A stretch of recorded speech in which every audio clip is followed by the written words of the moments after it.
The looming insurance crisis threatens taxis and Ubers in New York City. American Transit, the largest insurer of the city's for-hire vehicles, is insolvent. Insolvent means they don't have enough money to pay out the amount of claims that they're getting. So it says its collapse would create a crisis that would take thousands of cars out of service. So let's see what that really means. The largest insurer of taxis and Ubers in New York City is on the verge of a financial collapse that could force thousands of cars out of service and lead to higher costs for drivers and passengers. The insurer, American Transit Insurance Company, provides coverage for about 74,000 for-hire vehicles in the city, or more than 60% of the available cars, according to city records.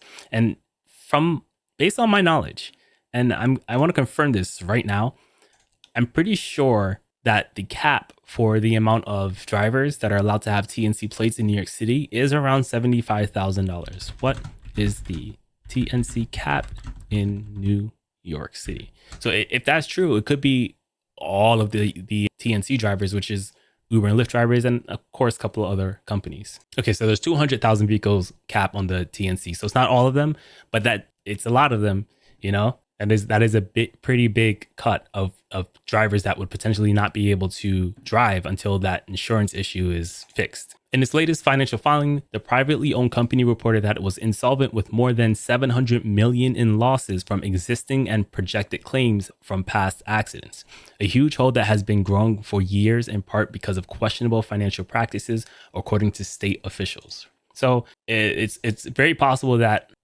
a part of what's happening isn't the result of just the claims, and more so the company just being shady. So it says that means American Transit does not have enough money in reserve to pay out those claims despite years of collecting premiums on those policies.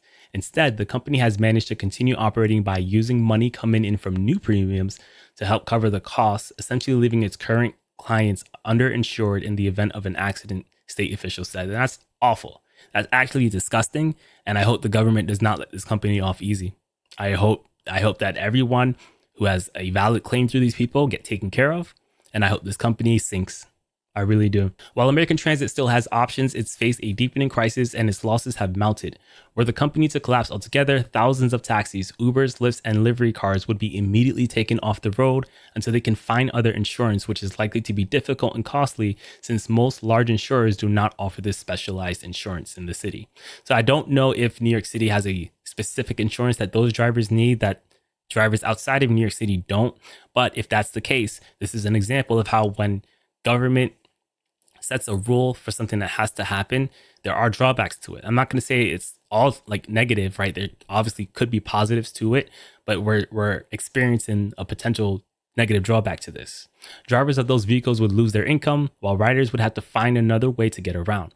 Hundreds of millions of dollars in accident claims and medical bills could go unpaid. It's unclear how quickly new insurers could step in to take over the American Transit's policies, in part because of the higher cost and risk of covering for-hire vehicles that spend far more time on the road than personal cars, right? So we're getting, despite that this company, right, they're not directly involved with Uber and Lyft, but Uber and Lyft are insurance companies nationwide, are all dealing with a degree of what this company is dealing with as well. So, you know, like when Uber and Lyft says insurance premiums are increasing, they are, and that's real.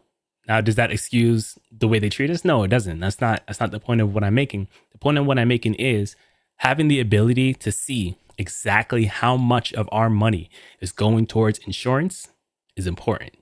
It allows us to have a much better argument when we're talking about why we're not getting paid what we think we should be getting paid. These commercial policies cover injuries to drivers and passengers, as well as vehicle and property damage from accidents. American Transit is a significant risk of failure. A deputy superintendent for insurance at the New York State Department of Financial Service warned in a letter to the company in April. The document was released publicly on September 5th, in the same week that Bloomberg News first reported on the company's struggles. State officials said that the American Transit's inadequate reserves were not illegal, though the extent of its insolvency has given the Department of Financial Services, which regulates insurers, legal grounds to take over the company to prevent further financial problems. Okay, good. Good for the people who need to be taken care of. So it says, according to reports, American Transit paid nearly $100 million in commissions to an affiliated company for work signing up new policyholders and renewing existing policies, but the department could not confirm that the work had taken place. Shady. All right, we're not going to get too deep into this, I really just wanted to point out that there are things happening in the insurance world that plays a role into what we experience as Uber and Lyft drivers.